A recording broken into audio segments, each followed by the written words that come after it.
One of the more annoying aspects of the RV760 and using Basecamp is its inability to track a route that you've planned a lot of time planning out.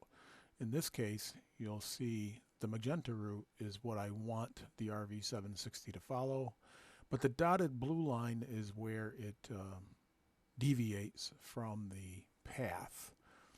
So this video sort of shows you one method that I've learned to force the RV760 to take the route that I've planned.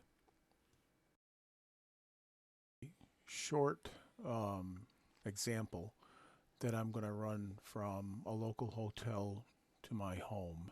So I'm going to create a new folder to put a list into, and we're going to create a new route, and we're going to call the route something unique.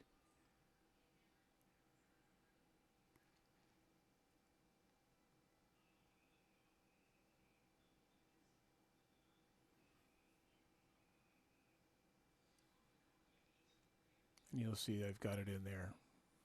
It's a test. And then we're going to create a new route from this area over here, which is a Marriott.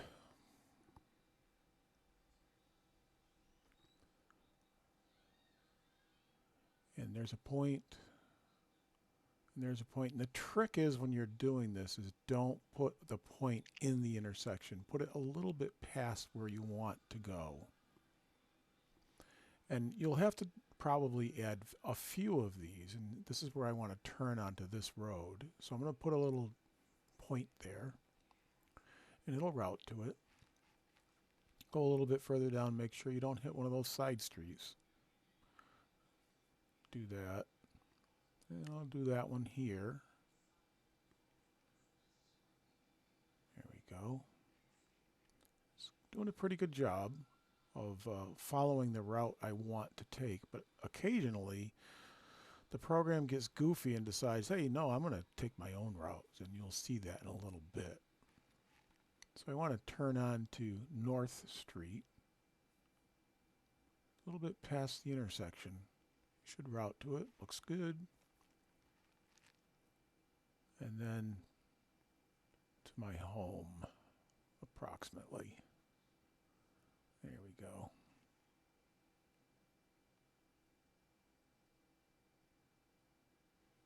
Did a pretty good job.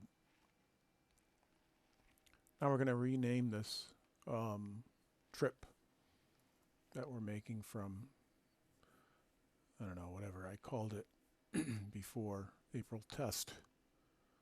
And we're going to call this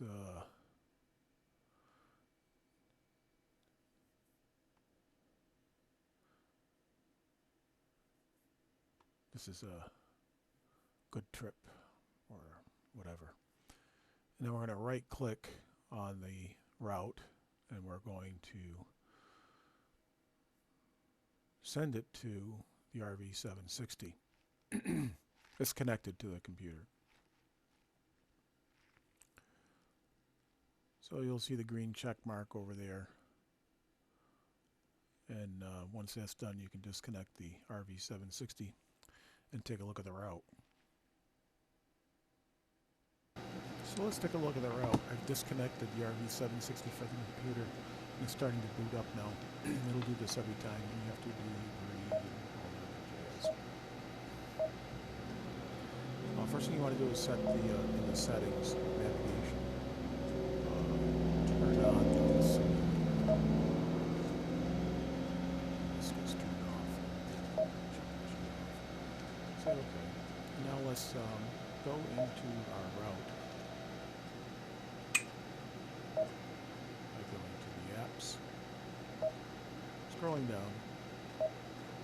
Trip flyer, and then I've got two in here. One, we'll see in a little bit how I got to a few spots, but let's do a look at his map, and you'll see all the points that I put in are on this map.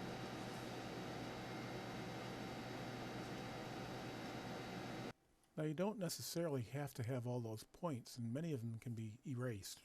So there's this little eraser tool up there, and just hover above the points you want to remove, and you can remove them. And look at that, the route stays there.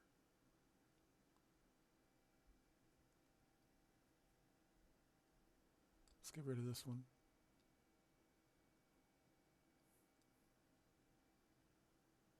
Let's get rid of this one. It still remembers the route.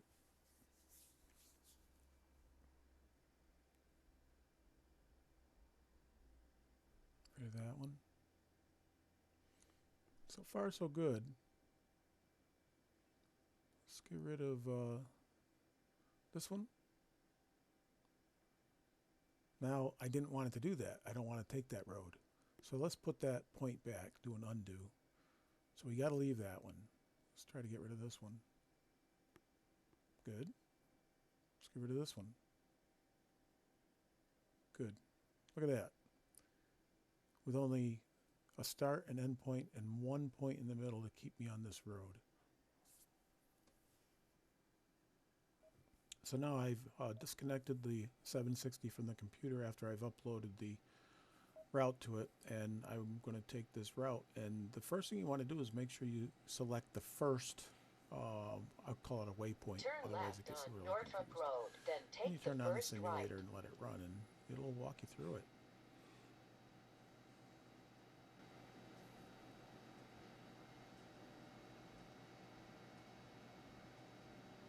Turn right at the traffic light.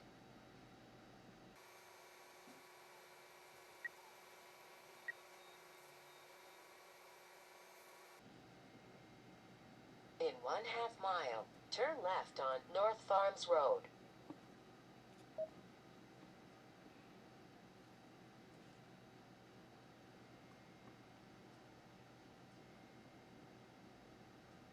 In 1/2 mile, turn left on North Farms Road.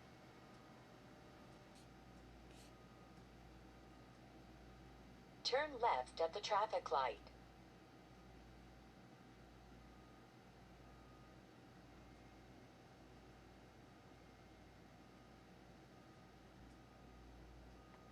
In 1 mile, arrive at 677 North Elm Street.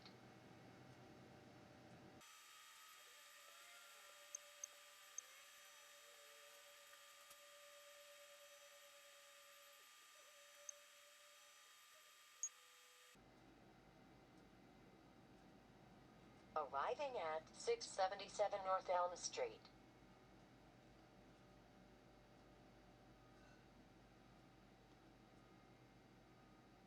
In 3/4 mile, turn right on Miller Street.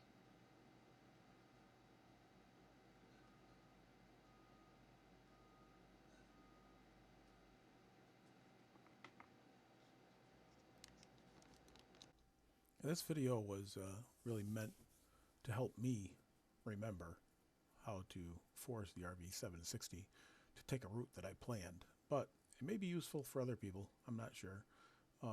It took me a long time to figure out how to use this thing reliably, and it seems to be okay. It was a great used purchase. New ones are way too expensive in my opinion for what they do. And actually there's a lot of cell phone apps that do a better job. But it's my opinion. Anyways, hopefully this helps and set some things straight.